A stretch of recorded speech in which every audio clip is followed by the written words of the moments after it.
Coming up on Unpacked, the second chapter. After our last interview, my inboxes were flooded with American men. People got to learn so much from watching this show. Have there been any other developments with your transition? I also learned that it's between life and death, you might die. In the transgender world, love is something that lags. No matter how hard it is, always tell the truth.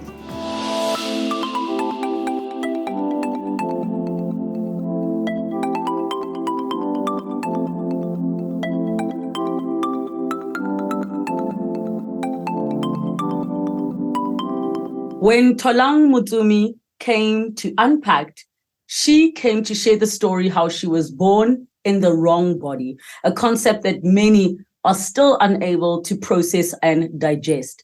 Tholang was able to express herself clearly and beautifully. Let's take a look. Being a transgender basically means that you identify differently from how you were assigned at birth. I started realizing that I'm actually much comfortable in a dress. I wanted to wear a dress to school.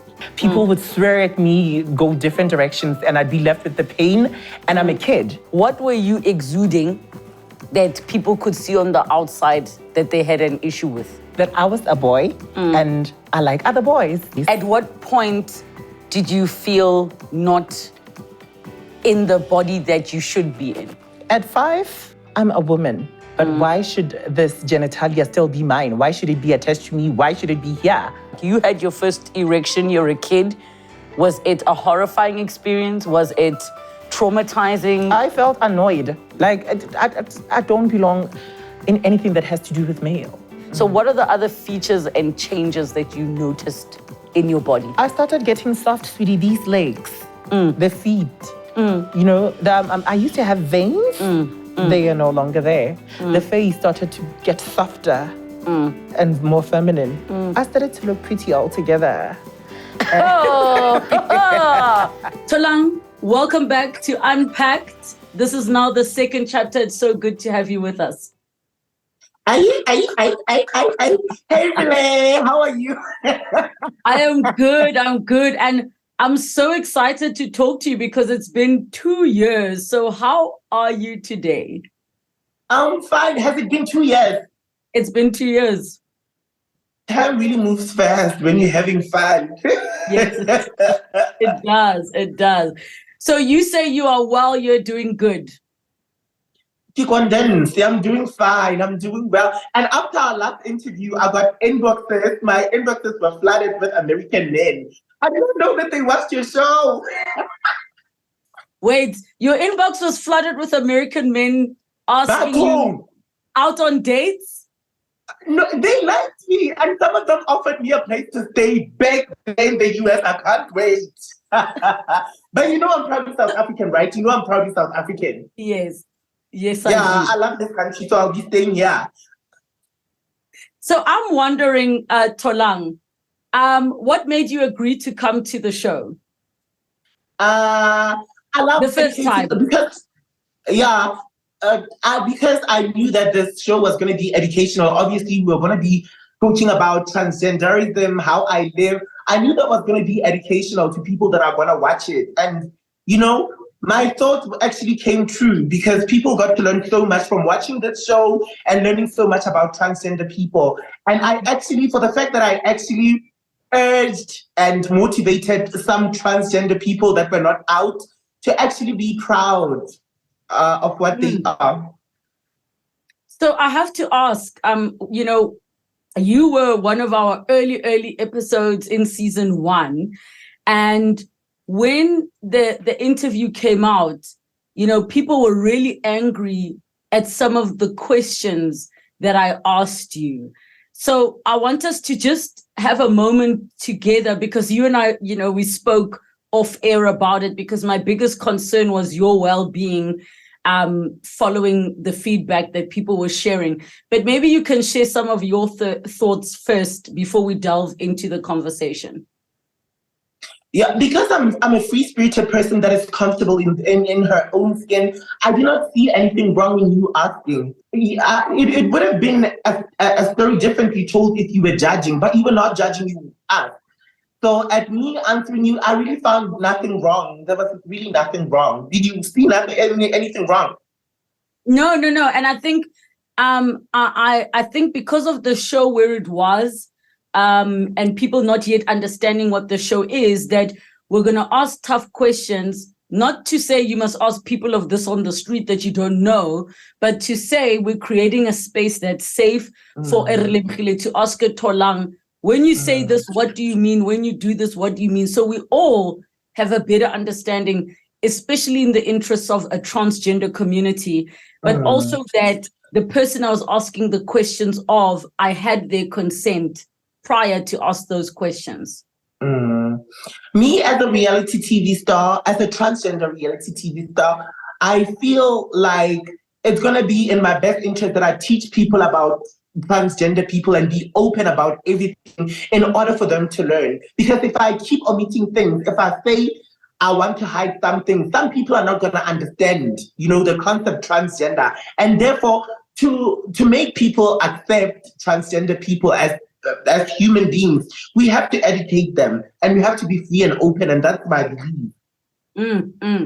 So after the episode aired, what was some of the difficult feedback that you got?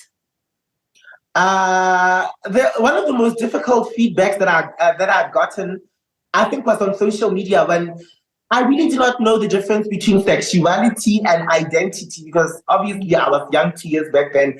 And then, I got a backlash for that because I never answered it properly. Yeah, that was the only backlash that I got. And I was so embarrassed because I did not really know the difference between the two. But now that I know better, it's time to move on. And I'm glad you're mentioning that, because I have realized whenever I speak to any minority group, even within the group themselves, there will be disagreements on how certain things should be addressed on the educative part, because the reality is you are one transgender woman and you can speak from your story, but your experience won't be the same as other transgender. That is true. Yes. And do you feel like you are in a better position to articulate for the community as a whole?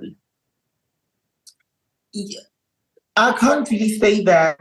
I can't really say that. But then, at being a reality TV star, I find myself advocating more for the community, and I find myself commiserating with so many LGBT people, and that's all I can say. I can't really put myself on the table as an activist or anything to blow with that power.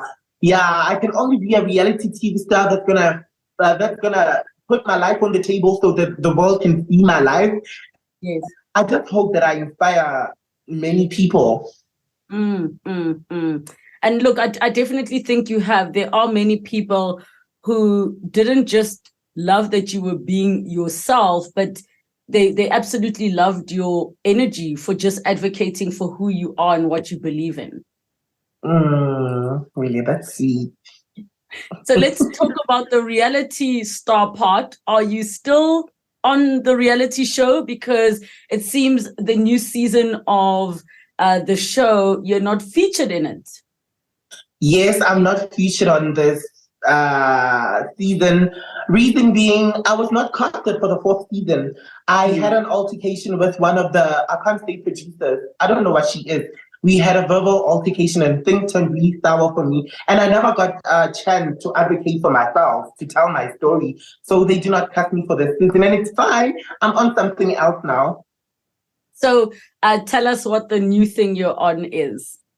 I can't be telling much. It's just a reality show. I can't be telling much because the producer says it's going to be a surprise and I should not be revealing much. Lovely. Okay, we will look out for that. And, obviously in that regards, we do wish you the best, because we've been having conversations and this is something you really, really enjoy doing. So I want to get a bit of an update. The last time we spoke, just with regards to being transgender, and not all transgender individuals want to physically transition. You did express wanting to physically transition. You even explained some of the things you had already done, the hormones that you were taking, injections and things like that. Can you chat to us about, since the time we're together, have there been any other developments with your transition? There have not been any developments with my transition. It's just okay. I'm where I've always wanted to be, except for the fact that, the genitalia part. But I'm learning to live well with my body. I used to be so self-conscious at first, but I'm accepting who I am day by day. So I feel like I'm where I've always wanted to be, actually. Except for the fact that I would like to have a body reconstruction. I want a BBL so bad, and I'm grinding hard on that one. Okay, so you just mentioned the genitalia. Can you just bring us up to speed with where you are and how you feel about your genitalia? And I'm urging everybody watching this, do not ask anybody about this. I have Tholang's consent and we're having this conversation for educational purposes. But what are your current feelings about that? Are you feeling like, if this is how I'm going to be for the rest of my life, I'm okay? Or are you feeling like I'm making peace with it right now until I'm in a position to be able to afford a full transition? The only thing that confuses me, when the first time that I was on the show, that was 2 years ago, right? I was seeing someone I obviously, was dating, and the someone that I was seeing made me so comfortable with my body and loved everything on my body. So it made it so hard if I should not remove, because this person still liked me either way. And I'm with this person now that I think I met him. We met 2 years ago. It was 2020, 3 years ago. And we've been hitting it from then. And he is so comfortable with me. He does not want me to remove. And this is a person that I see myself long term with. And to him, it makes no difference if I remove, if I do not remove, but he does not want me to remove. So if I could still be like this and get a person that loves me, why should I even want to change myself? So I'm getting, that's what I said at first. I'm getting comfortable day by day with my body, because I get men that love me and that love what I have. So there is no need for change. Yes. I know, I completely understand that. I can already preempt a question being, okay, what if the relationship ends and you don't find, let's say it ends and you're just single. You don't have the feedback from somebody else whether, oh, I like your body like this or I don't. If you were just alone, what would you want to do? I still have to think about that one. But what I've always wanted to do was to get a gender reassignment surgery. It's a gender reassignment surgery. I want that. Yeah, I think that's what I want. I've always wanted it, Relebogile. I've always wanted it. So I will stop at nothing to get it. But now that I'm comfortable with a person that likes me for who I am, I get to be comfortable in accepting that, okay, this is who I am for now. But I'll still get it at a later stage. Happening here that they go with this, you have to grind. This is South Africa, you have to grind. Yes. So let me then ask this. What have you learned about gender reassignment surgery since we've been together? Because technology has changed. More people are talking about it. Maybe there are more doctors that are able to do it. What has changed and what have you learned about it since that time? I've learned that it's super painful. And I'm so immune to pain. Like, I'm so scared of pain. I don't like pain. So it's super painful. And the pain is probably going to be there for the next 3 months if I do it now. So like, one thing that makes me despair is the pain. I know that you're going to be on meds for some time. I don't like being on meds. So yeah, that's the risk I'm willing to take for the chemistry. And I also learned that it's between life and death. You might die. Yeah, after performing the gender reassignment surgery, there are huge chances of you dying and huge chances of you living. So it's 50-50. So yeah, that's the risk. That is nothing. We all die. Aliyah died and Tupac died. So okay. So I'm then wondering, how much have they said you would need to have, like, in your bank account ready to transfer if you were saying, okay, today's the day I want to do this? I think probably about like 350,000. Okay, it's a little bit less than I thought. I, in my mind, for some reason, thought it's around 500,000 rands and more. Yeah, it's about 350,000, and that's not the money that I'm willing to give to someone to perform something to me, because I need my body done. I need a BBL, And I also need a car. Do you know that I'm still a pedestrian after the rest of all this time that I got to be on TV? I'm still a pedestrian. So I need a car. And I can't even drive, so I can only root. So let me then ask, what is it like being a reality star, but who also happens to be flamboyant and out there, who is still living the life at that level, like you say, being a pedestrian, meaning that you engage with people who maybe don't expect to see you there? Yes. With me, I'm a very down-to-earth person. I even take taxis sometimes when I'm broke. I take taxis, and you would come across a person that would be shocked to see you, like, I'm human at the end of the day, and I have never made it a secret that I do not have a car. I do not own a car, so I have to be in a taxi. But I like, with me, I like traveling privately. I would sometimes use an Uber, to make things convenient for me. But not like that. I'm a friendly person and I'm a people's person. So it's not much of a shock for people to see me in a taxi because they know I'm a people's person. And I've never even made it a secret that I do not have a car. Do you think, 2 years ago, the conversation around transgender and the community has grown exceptionally, not just with the acceptance, but individuals coming out. Do you think that the pressure now is more for you to be, for you to be more out there? Like there are so many transgender women, and the conversation around transgender women versus cis heterosexual women, or women that were born as women. Do you think that things have gotten worse now in terms of the engagements between trans women and biological women? No, I don't think that. I feel like these people are the same. We are all women, whether trans or women. In my world, we are all women. It's just that some of us, would be born male, female, but then I feel like these people are all women. And I do not even want to dwell on the fact that this other one is trans, this other one is women. We are women. Yes.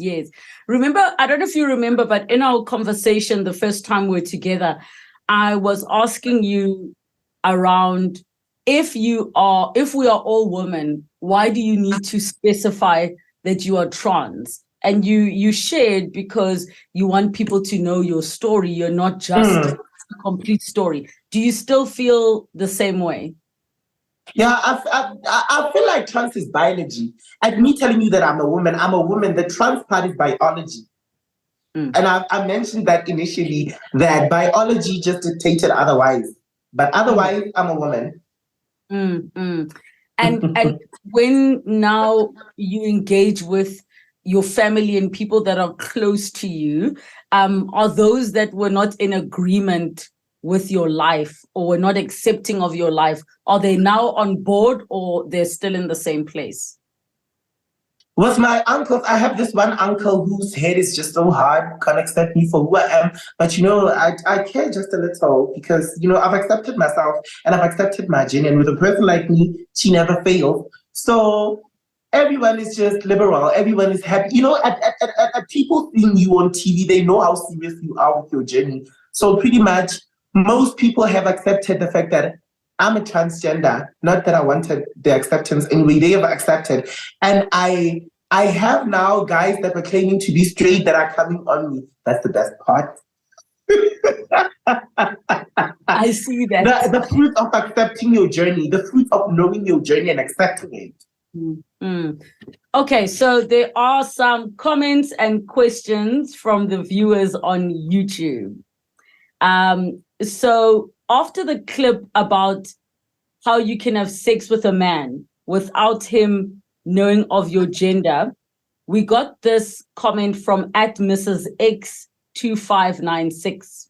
And it says, am I the only one who would think it is unfair and immoral for a straight man not to be informed that I'm a trans woman, to a point that I have to use some potion in order to control him so that he loses focus on noticing things that I do not want him to notice? Honestly, doesn't sit well with me. Speaking on behalf of men, that is not a right thing where I come from. What would you like to respond to Mrs. X2596?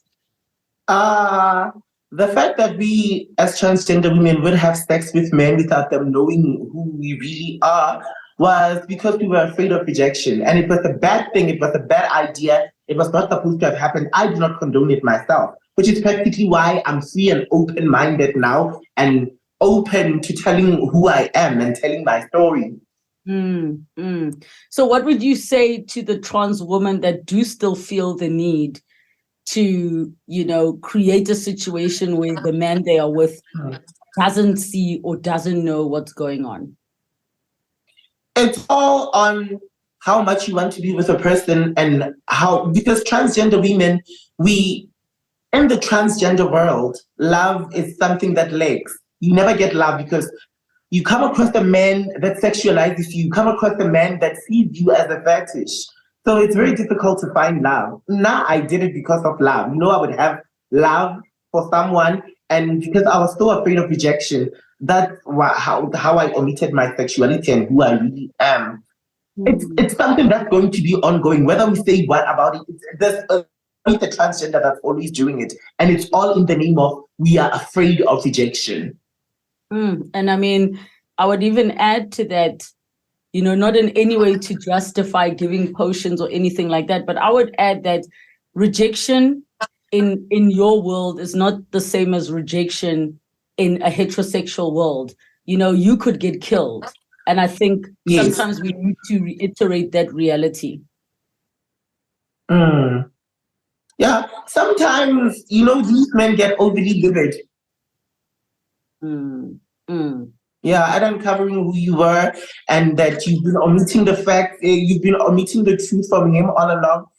People react differently to different situations, and yes, you will get killed. Yeah. Another question that's come through. This is from LYSAL. I think it's Lysel056 on YouTube, who says, I hear the superficial part of wanting to be a woman, dresses, makeup, boobs, softness, femininity. But is that all there is to being a woman?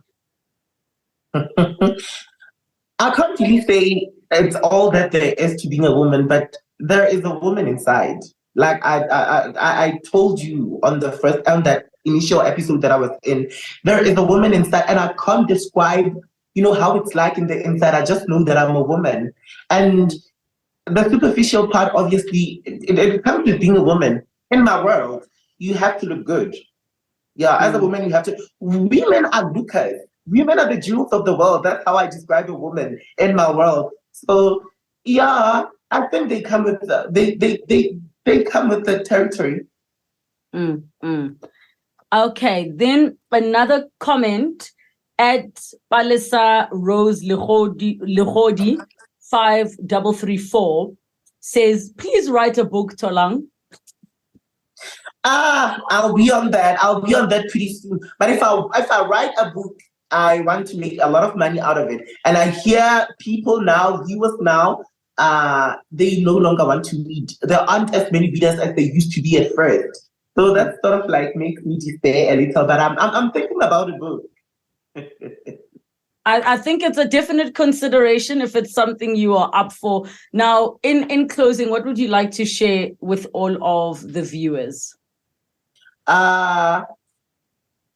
Always see to it that you tell the truth, because it always comes out. So no matter how hard it is, try at least to always tell the truth. Because when it comes out, it gets to make you look stupid because now you lied. Tholang, thank you so much just for opening up, for being yourself, for using your story for educational purposes, for also just allowing me to delve into the open book that is your life and some very private and personal, intimate details about you that many people would not even allow anybody to ask or even share with the world. I really, really appreciate your story and just being a part of the Unpacked journey. I think you were our second episode, and look at you now. Thank you so much for having me, beautiful Relay.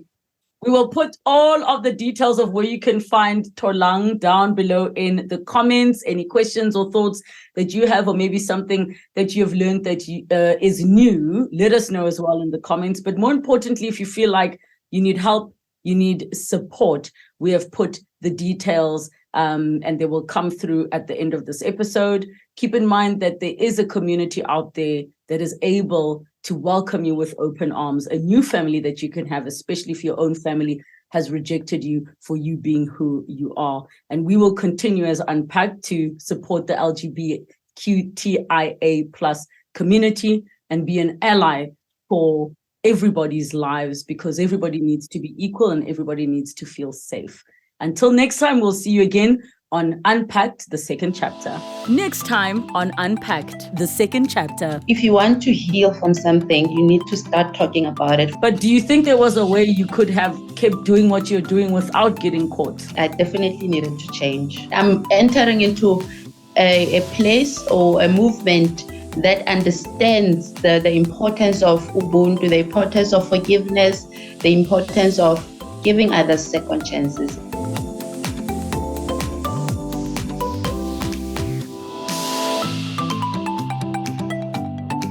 Is there anybody that you would love to see on the second chapter? Maybe there's a question that you think I should have asked, or something that was burning after you watched and you wished you could have the guest back. Maybe you were confused, or maybe you felt like, there's definitely more to the story. Comment down below and let us know who you'd like to see, which story you'd like to revisit, which guest you'd like us to invite back for Unpacked, the second chapter.